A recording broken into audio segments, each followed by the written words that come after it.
Sacrée filmographie quand même. Salut à tous, ici Reg et bienvenue dans ma vidéo classement des films de Quentin Tarantino. On va classer ces 10 films. Alors oui, pour beaucoup de personnes, Le Boulevard de la Mort n'est pas un film de Tarantino et pour Tarantino lui-même, les Kill Bill sont un seul et même film. Mais vu que j'en préfère l'un à l'autre, j'ai décidé de les séparer. Et comme d'habitude, c'est une liste totalement subjective et je vous ai demandé sur Instagram et sur Twitter quels étaient vos films préférés. Et j'ai même fait un sondage et plus de 750 personnes ont répondu au sondage, donc je vous donnerai le classement des abonnés en fin de vidéo, mais je vous incite quand même à mettre votre classement dans les commentaires de cette vidéo. Et si vous voulez participer à plus de sondages, j'en ferai bien plus souvent, je vous conseille de me suivre sur Instagram et sur Twitter. Ce genre de liste est une liste qui va évoluer à travers le temps, on va préférer certains films à certaines époques de notre vie, mais à ce jour d'aujourd'hui, je vous propose ma liste de ces films, et sachez qu'il n'y aura aucun spoiler, donc si vous n'avez pas vu tous ces films, vous n'allez pas vous gâcher la surprise, et ce ne sont pas des critiques de films que je fais là, c'est juste une liste avec mon opinion pour vous expliquer pourquoi j'en ai préféré certains à d'autres et puis c'est tout. Le premier film de Quentin Tarantino c'était Reservoir Dogs, sorti en 1992 et il a commencé à faire des films de gangsters avec son propre genre à lui, mais ensuite il a exploré plusieurs genres différents comme les westerns avec Hateful Eight ou la Seconde Guerre mondiale avec Inglourious Basterds. Il est réputé pour ses acteurs très théâtraux mais aussi pour l'intelligence de ses personnages et un peu leur excentricité. Ils font des remarques constamment sur plein de choses assez anodines et ils sont aussi de manière générale ou assez intelligents ou complètement stupides, mais ils ont tous un ego surdimensionné la plupart des cas. Mais Tarantino c'est aussi beaucoup de suspense, beaucoup de scènes cultes et mémorables et une excellente utilisation de la musique, mais ce qui nous fait surtout palpiter ce sont ces énormes scènes qui arrivent à te surprendre quoi qu'il arrive et peu importe le spectateur. Ces films transpirent l'amour du cinéma et la culture américaine et je pense qu'aujourd'hui il n'a fait aucun mauvais film. C'était un résumé très rapide et superficiel de la carrière de Tarantino, mais on va commencer avec la 10e position et donc avec Le Boulevard de la Mort. Alors oui, Boulevard de la Mort c'est un film assez expérimental parce que tu vois que Tarantino il s'est fait plaisir, il y a des scènes en noir et blanc, il y a des scènes où tu vois la pellicule. C'est un film vraiment qui est fait avec pas beaucoup d'argent, ça se remarque, et il y a beaucoup de scènes où ça sera juste des femmes qui parlent autour d'une table ou dans une voiture ou dans un bar et elles parlent pas de grand chose parce que l'objectif du film c'est qu'un stalker interprété par Kurt Russell va les poursuivre et va chasser ces femmes et ça sera la manière dont ces femmes vont essayer de survivre à Kurt Russell. Et c'est vrai que c'est un film qui est tarantinesque, il joue d'ailleurs dedans, tu vois où il y a plein de scènes où il y a des dialogues qui font penser à d'autres de ses films. Il y a d'ailleurs beaucoup de références à ses anciens films. Tu vois que c'est un film dont le budget n'a pas été énorme et tu vois que c'est un film qui a été fait assez rapidement même s'il y a des cascades vraiment intéressantes et pas mal de fulgurances. C'est un film qui est fatalement assez oubliable je trouve. Même si encore une fois j'adore Kurt Russell, je le trouve super glauque et je trouve qu'il fait un vrai bon méchant, c'est vrai que de manière générale tu ressens la patte Tarantino mais c'est pas le film qui va te surprendre. C'est un film qui à la base était prévu pour un double feature pour faire un gros film avec son collègue Robert Rodriguez, mais globalement en le regardant tu seras diverti mais tu vois vraiment que c'est pas ce que Tarantino a fait de mieux parce que les dialogues sont moins intéressants, les personnages pour le coup sont tous assez bêtes et tu vois que Tarantino était beaucoup moins impliqué dans la création de ce film que tous les autres de sa carrière et ça mérite bien une 10e position. À la 9e position, j'ai décidé de mettre le film Les 8 salopards ou de Hateful Eight. C'est encore un western de Tarantino et lors d'un blizzard, plusieurs personnages vont se retrouver dans une cabane dont un chasseur de primes et on va voir leurs différentes interactions et plusieurs choses vont avoir lieu qui vont créer beaucoup de tensions entre les personnages. Et c'est vrai que Tarantino il revient pour une deuxième fois dans un western après Django Unchained et c'est un projet qui a eu beaucoup de mal parce qu'à la base ça devait être une pièce de théâtre puis le scénario a été leak en ligne et du coup ça a énormément énervé Tarantino, il a dû modifier le scénario. Le film devait pas exister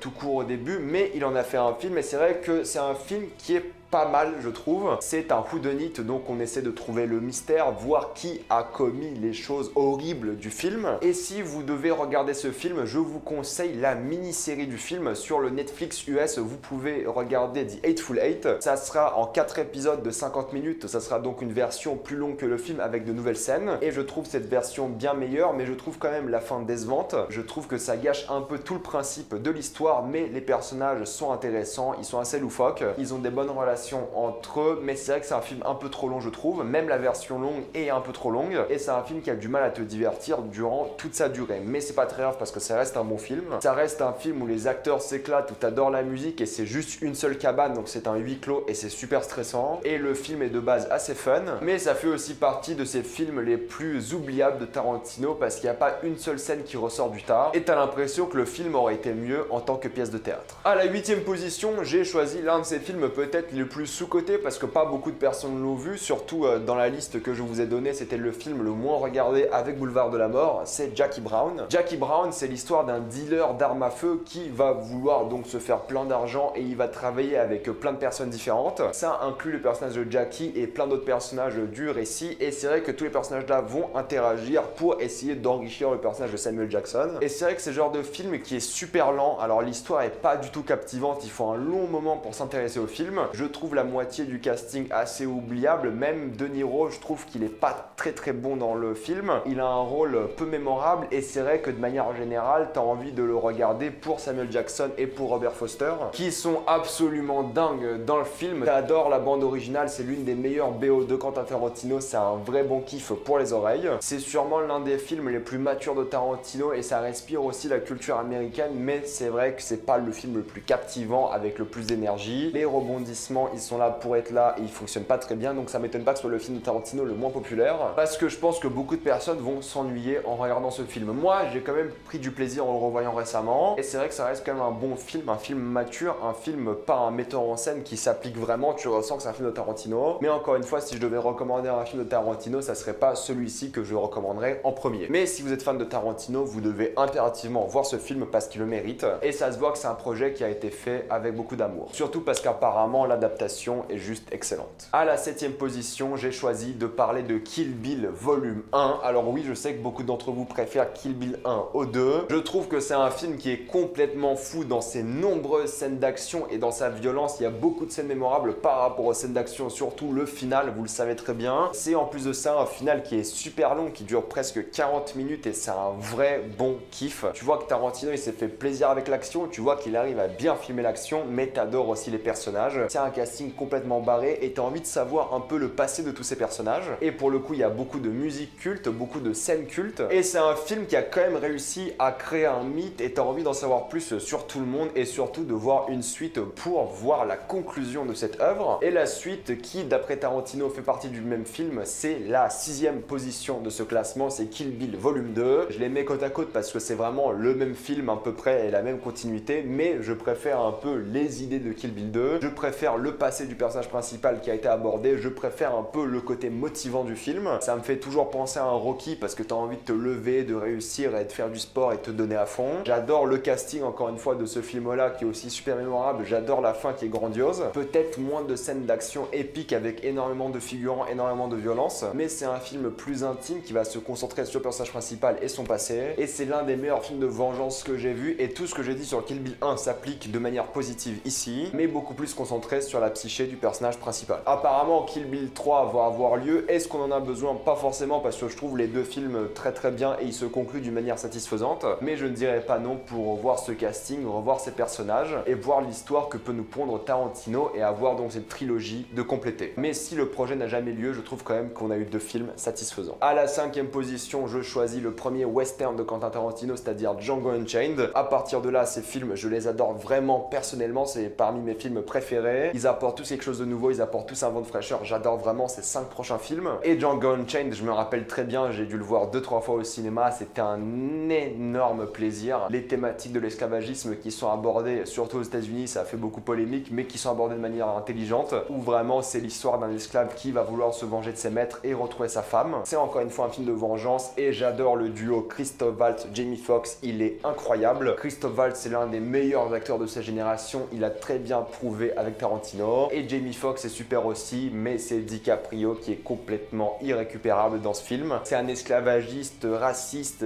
complètement horrible et j'adore la manière dont il joue ce personnage. Cet homme avide de pouvoir mais complètement fou, qui adore jouer avec l'espèce humaine et qui ne respecte pas du tout ses esclaves. Bon, c'est normal, c'est l'époque j'ai envie de dire, mais il est juste excellent dans le rôle et tu vois vraiment la portée du mec. Mais c'est un long film qui est peut-être un peu trop long à la fin, je trouve qu'il aurait dû être un peu plus court, mais c'est tellement une sorte d'aventure dans ce Far West complètement dingue. Et t'as juste envie d'écouter la musique, de te regarder des compilations YouTube des meilleures scènes et de juste kiffer cet énorme plaisir qui est visuellement incroyable. C'est un film qui me plaît énormément et à partir de là, on rentre à mes yeux dans du quasi chef-d'œuvre et on continue évidemment avec Inglourious Basterds. Quel plaisir de voir un film de Tarantino durant la Seconde Guerre mondiale. Alors là aussi, c'est un véritable kiff. C'est le genre de truc que tu penses pas vouloir dans la vie, mais quand tu l'as vu, tu te demandes comment ta vie aurait pu continuer sans l'avoir vu. C'est un énorme film. Le casting est complètement grandiose, c'est avec plein d'acteurs qui s'éclatent et encore une fois Christophe Waltz qui joue un SS mais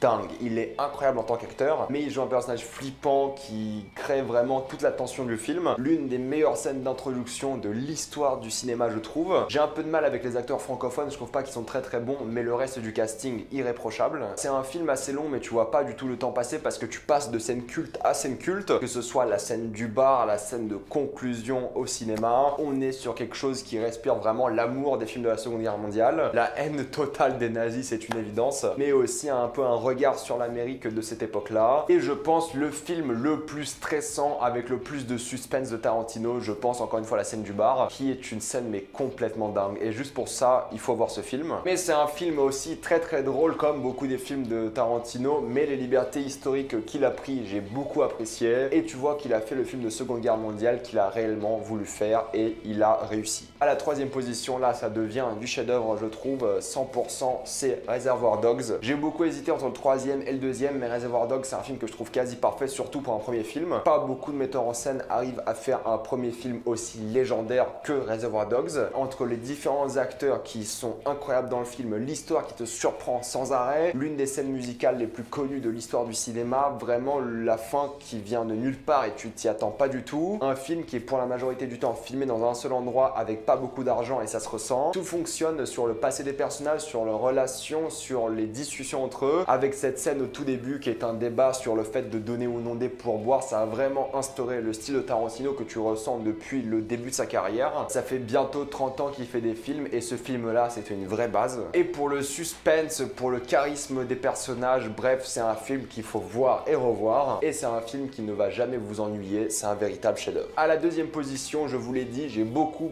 hésité, mais j'ai choisi Once Upon a Time in Hollywood. Le film le plus récent de Tarantino est un hommage au Hollywood de l'époque, à Los Angeles de l'époque, que ce soit à la radio, dans les visuels, vraiment dans tout ce qui a été fait dans le film, dans les personnages, dans l'amour du cinéma, dans vraiment les thématiques abordées sur l'âge, sur la carrière, le contexte historique de l'époque qui a encore connu quelques libertés scénaristiques, mais c'est un film dont tu trouves le duo d'acteurs Brad Pitt, DiCaprio parfait, une Margot Robbie que beaucoup ont critiqué parce qu'elle faisait rien dans le film, absolument magistrale parce que c'est l'idée de l'innocence. Bref, j'ai fait une critique de Once Upon a Time in Hollywood, allez la voir pour plus de détails, mais c'est vrai que c'est un film qui te donne envie d'habiter à Hollywood à l'époque. C'est un feel-good movie, c'est un film drôle, c'est un film touchant, c'est un film vraiment qui respire l'amour du cinéma, d'Hollywood, de tout ce que vous voulez. C'est l'un des meilleurs films que tu peux regarder pour te sentir mieux dans ta peau et c'est un film absolument remarquable. Le film le plus différent peut-être de la carrière de Tarantino, le moins tarantinesque, parce que c'est une sorte de slice of life, donc on va raconter l'histoire dans la vie de ces personnages, leur quotidien, et c'est vrai que c'est peut-être pas l'histoire la plus captivante encore une fois, mais moi j'ai été hypnotisé, j'ai été ravi de voir et revoir ce film, enfin bref, c'est un véritable chef-d'œuvre. Difficile d'être fan de cinéma et de ne pas adorer ce film. Du coup, vous l'avez compris, la première position, c'est évidemment Pulp Fiction, et c'est un film remarquable, on le connaît tous, on a tous quelqu'un qui a ce poster de Pulp Fiction